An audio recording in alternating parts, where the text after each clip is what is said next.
Shalom, shalom. Hope everybody's having a blessed evening. Hope everybody had a good day, a good week so far. Today is, we're going into Yom Day 3. Are we to keep Easter or Passover? Now, this is a very divided argument. You have the worldly folks that are a part of a belief system and a faith that is not the remnant, believing you're supposed to keep Easter. The day that they keep it is on the day ordered by the Pope, officially made law, ordered by King Antiochus in the Maccabean period, and a lot of Israelites consented to this religion, became Hellenistic. And, just to follow up and show you how powerful the pen is, I want you to understand, if it was not for the insertion of the word Easter appearing in the Bible, you wouldn't have people keeping this. And this is how powerful it is. I want you to think about how many people keep Easter thinking that it is righteous while transgressing the commandments of the Most High, far as keeping Passover. Okay, so let's get into this. So when we go to Torah, we go to Exodus 12:11. It says, "And thus shall you eat it with your loins girded, your shoes on your feet, and your staff in your hand, and you shall eat it in haste. It is the Lord's Passover." Okay. Then Moses called for all the elders of Israel and said unto them, "Draw out and take you a lamb according to your families, and kill the Passover." Exodus 12:27, that you shall say, "It is the sacrifice of the Lord's Passover, who passed over the houses of the children of Israel in Egypt, when he smote the Egyptians and delivered our houses." Okay, so when we look at this, you're going to see, just in the KJV, you're going to see Passover, Pesach, okay, 76 times. So let's look at this. Let's get into this. We got to get into the etymology of this. So looking at, if we are in Exodus chapter 12 verse 11, and we're looking at the etymology of the word Passover, okay, we have H6453, okay, Pesach. And the origin of the word is H6452, okay, Pesach. Let's keep coming. Let's go back. Now, when we look at Strong's, it says a pretermission exemption used in the technically of the Yahudim Passover, a festival. Okay, so when we look at the word Easter, this appeared only one time in the Bible, one time, and not even in all Bibles.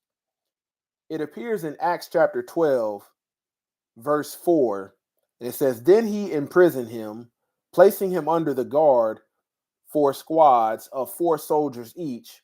Herod intended to bring Peter out for public trial after the Passover." So let's look at the etymology of that. So when we look at the word Passover, in what is known as the Renewed Covenant of the New Testament, it's Greek word 3957. Okay? Pascha, Pesach. Okay?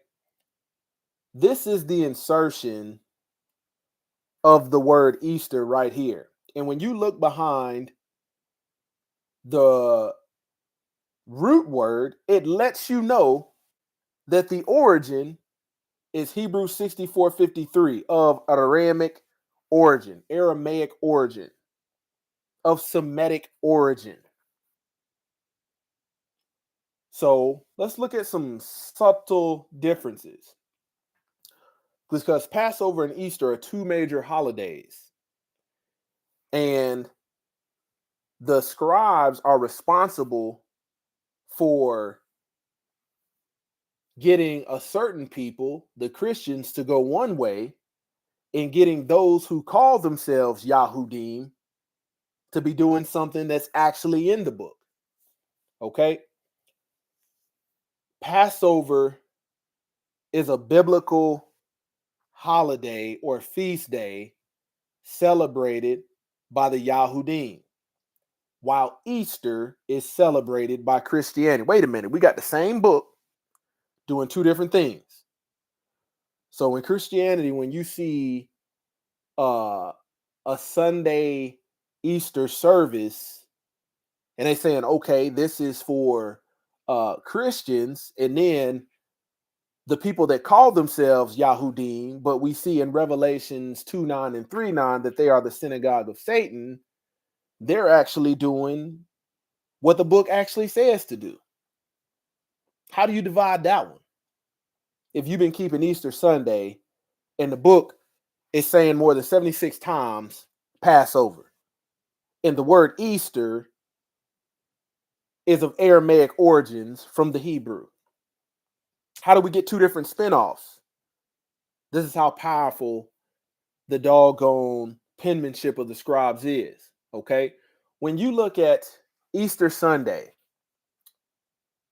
some people go to church for about an hour and a half, 2 hours.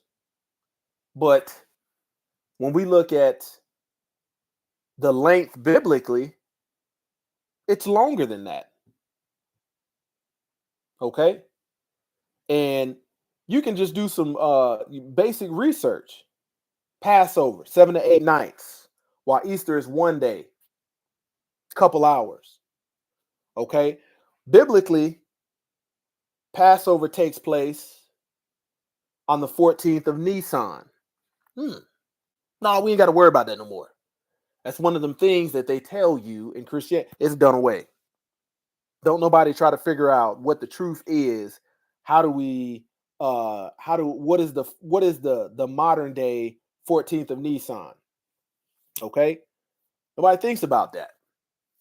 So let's keep going.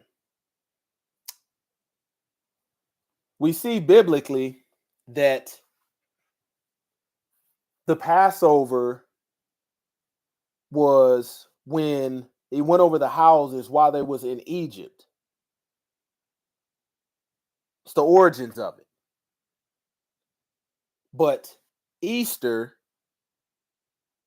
the word Easter, the holiday that is kept by Christians, celebrates the resurrection of who they serve, called Jesus Christ.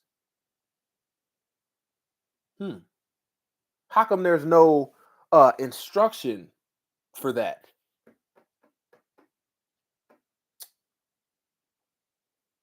How come there's no instruction for that? But the remnant don't keep no Easter. The remnant keeps Passover.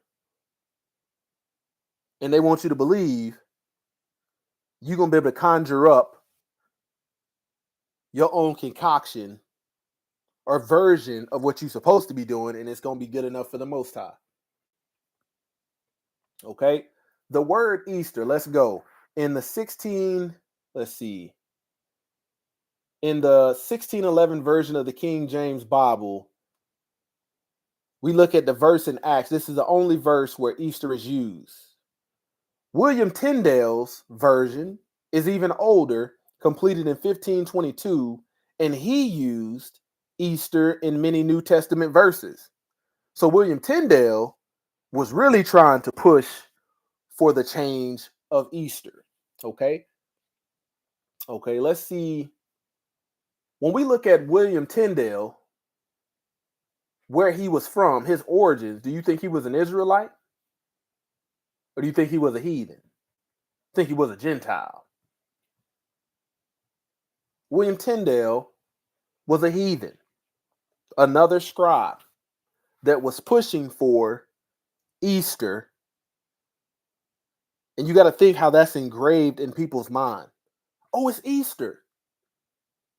Ain't nobody saying, hey, we got to keep Passover for how many days we're supposed to keep it. No.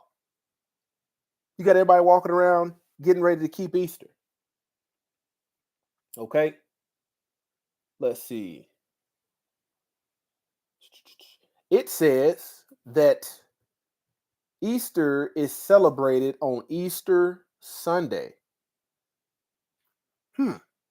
What do we read in the book that the Messiah was saying, I'm gonna die and be resurrected, and it's gonna be called Easter Sunday?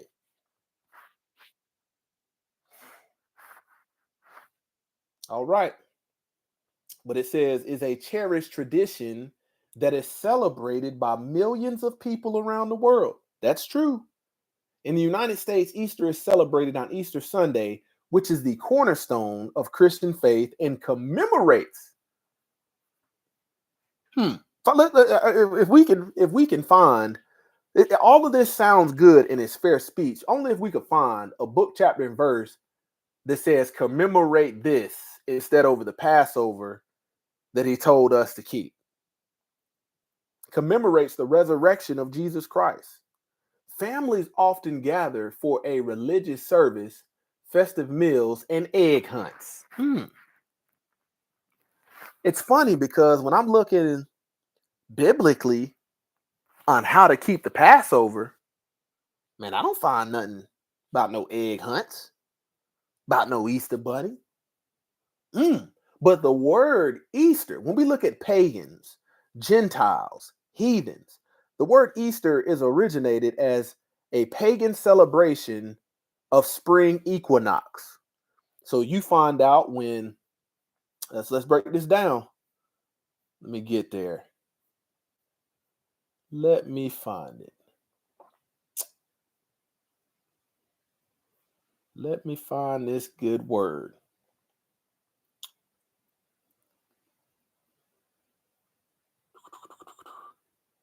Here we go.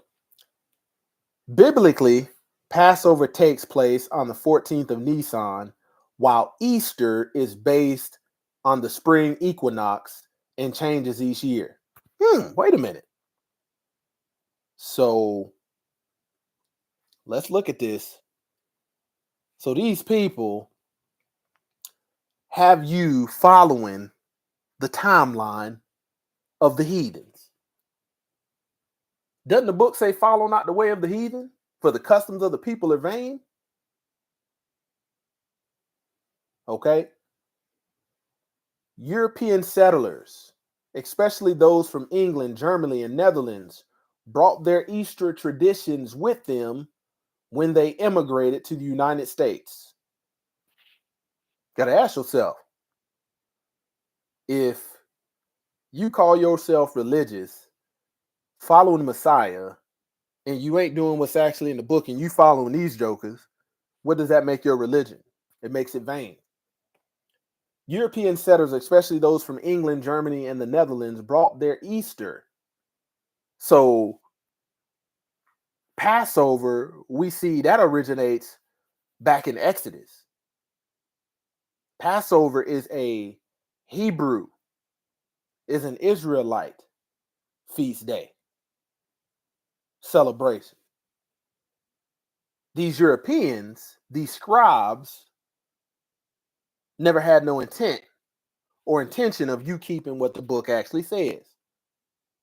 So you got to understand, they come over here, bring their European, their pagan traditions, their heathen ways over here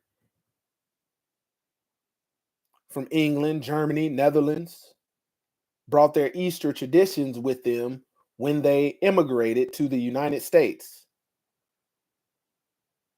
Originated as a pagan celebration. How do you take something that was originated in idolatry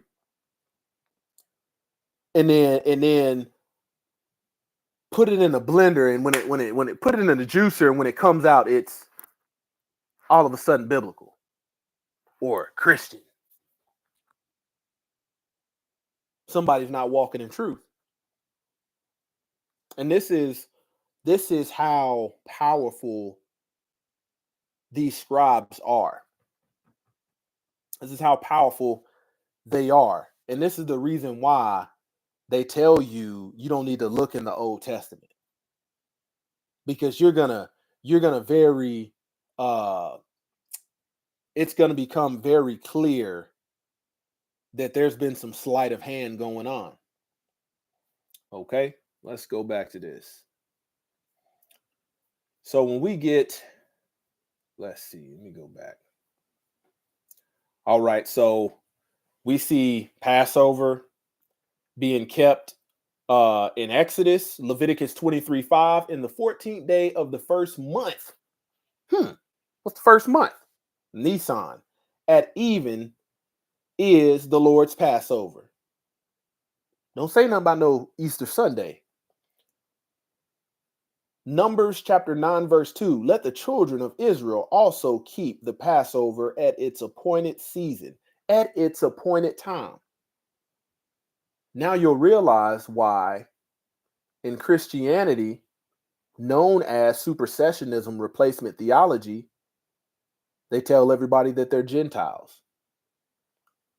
All of their customs, traditions, celebration follows the way of the heathen. They're all vain. From the beginning of the book to the end of the book, you see Israel. And it is a insertion or a translating error that has you thinking that the word church is the Christian church, the Christian religion, when the word church or ecclesia actually means congregation of Israelites. On my rock, on the rock, I will build my congregation.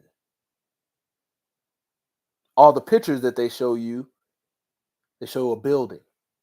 And the Most High Yah says he doesn't dwell in temples made by the hands of man. Okay. Numbers chapter 9, verse 4. And Moses spoke unto the children of Israel that they should keep the Passover. Was Moses unrighteous? No, Moses was righteous. Numbers 9:5. And they kept the Passover on the 14th day. There's confirmation. At even in the wilderness of Sinai, according to all that the Lord commanded Moses, so did the children of Israel. Numbers 9:6. And there were certain men who were defiled by the dead body of a man that could not keep the Passover on that day, and they came before Aaron on that day. So when you think about that, when you think about how Easter is kept and what they doing, not having biblical accuracy or origins to what's actually in the book, them following equinox, you have to ask yourself, when you're eating that bread and drinking that grape juice, who are you communing with? Who are you sacrificing yourself to if you ain't doing what's in the book? Let's keep going. Numbers chapter 9, verse 10. Speak unto the children of Israel, saying, if any man of you or of your posterity shall be unclean by reason of a dead body, or be in a journey afar off, yet he shall keep the Passover unto the Lord. So they don't tell you about this. They let little babies come up there and keep it. It don't matter. Everybody line up. Either they passing around the little grape juice and crackers. There's restrictions to this. Let me ask you something. A lot of people don't know If a woman is on her menstrual, is she deemed unclean?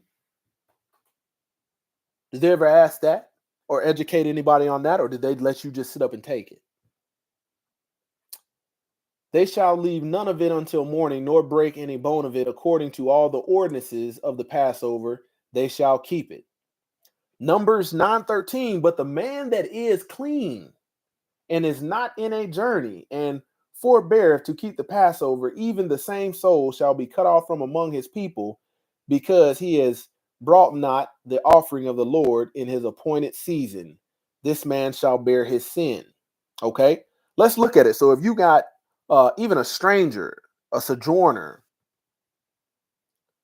you know, dwelling with you, Numbers 9:14 gives you, and if a stranger shall sojourn amongst you and will keep the Passover unto the Lord, according to the ordinance of the Passover and according to the manner thereof, so shall he do. You shall have one ordinance both for the stranger and for him that was born in the land. So you don't read that, okay, if you're a stranger, you're a Gentile, you're a heathen, you don't hear that the Israelites keep the Passover and the strangers keep Easter. It's not what the book says. Numbers 28:16. And in the 4th day of the 1st month is the Passover of the Lord, Pesach. Numbers 33. And they departed from Ramses in the 1st month, and on the 15th day of the 1st month, on the morrow after Passover. Okay, so that's the day after Passover, which is the 14th day. It's just giving so much confirmation. You know, you have to ask the questions, because this is an example of what you have to come out from. The religion of the heathens, of the Gentiles.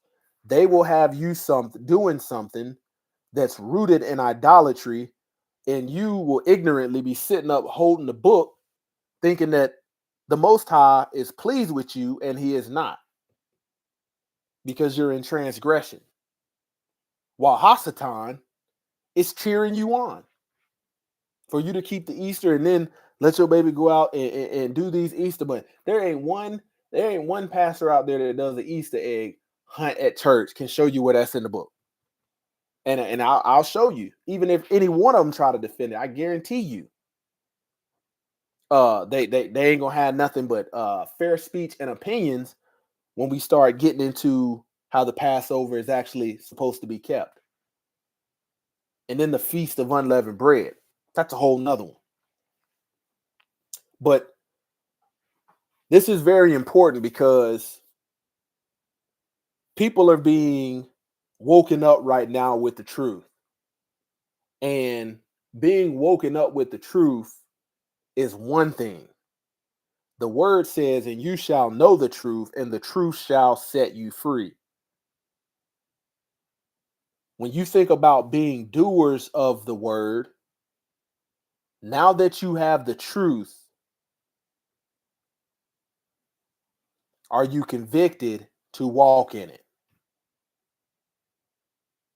I want you to think about all the scholars out there that know what I'm saying, but are not convicted to obey it. How many of them are just hearers only? Iniquity workers. It's very important. Time's running out. We're in the last days. And I'm telling you, if you've been doing your own thing because the masses have made it acceptable, you're going to find out the hard way that it's not the will of the Most High. And this is how powerful the penmanship of the scribes is, for them to insert one word in there and get people to run a whole nother direction than what the book actually says. You have people that are so deceived that they will say, well, we're supposed to keep Easter. And when they pull up these passages, the text says something different than what they're actually executing or carrying out. How do you justify that? That's iniquity. That's lawlessness. That's transgression. But when we look at the heathens, when we look at the Gentiles, man, they want to keep people lost. Their scribes want to keep you deceived, and they want to keep your flesh comfortable. The word says only a remnant. Let's look at that word remnant. Because when you look at the remnant, that's not a whole lot. Let me find it. Let me find it.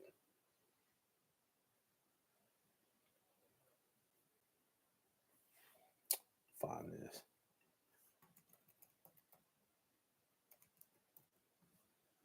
All right, that is Romans 9:27. So let's go there.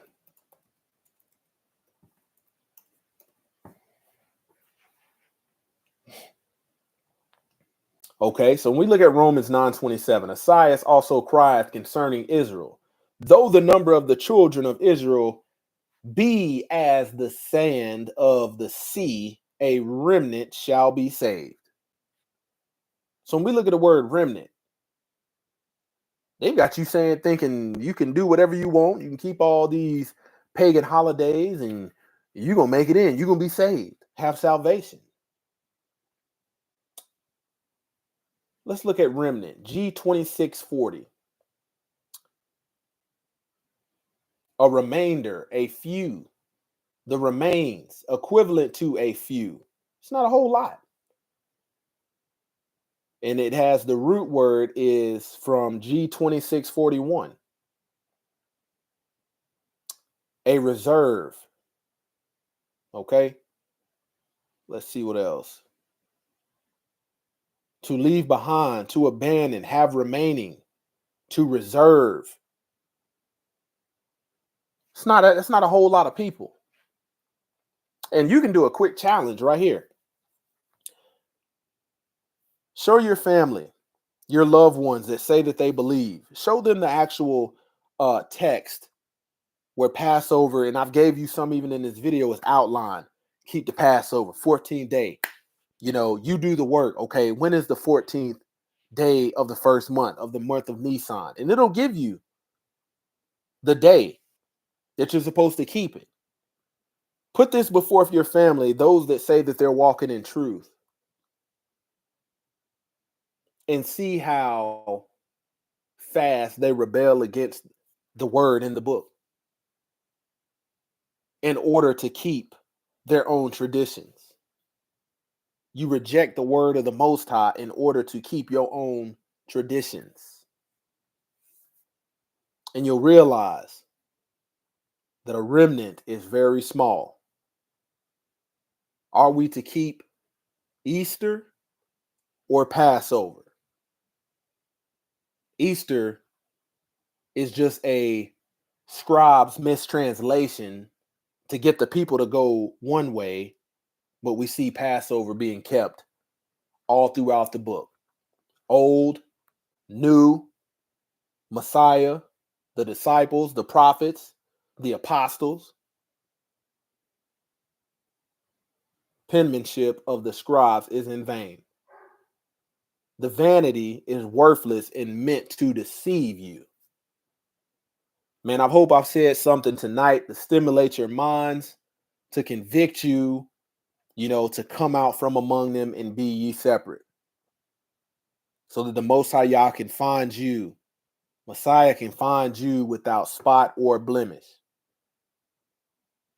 When he returns, what will be your excuse? You're going to be out there putting candy in Easter eggs, telling your child to go find the golden egg? Or are you going to be doing what he actually told you to do? Let's get this last word in. It's very important.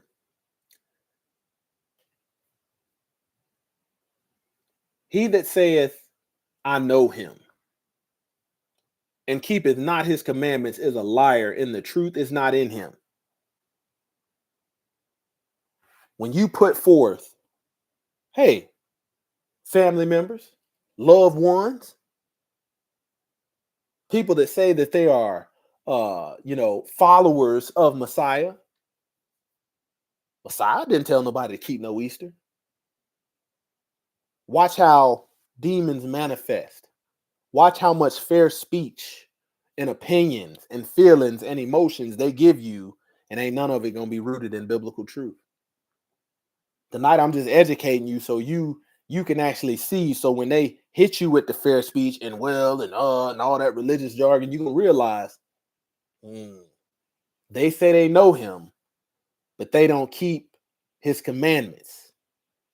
And for that reason, they're liars, and the truth is not in them.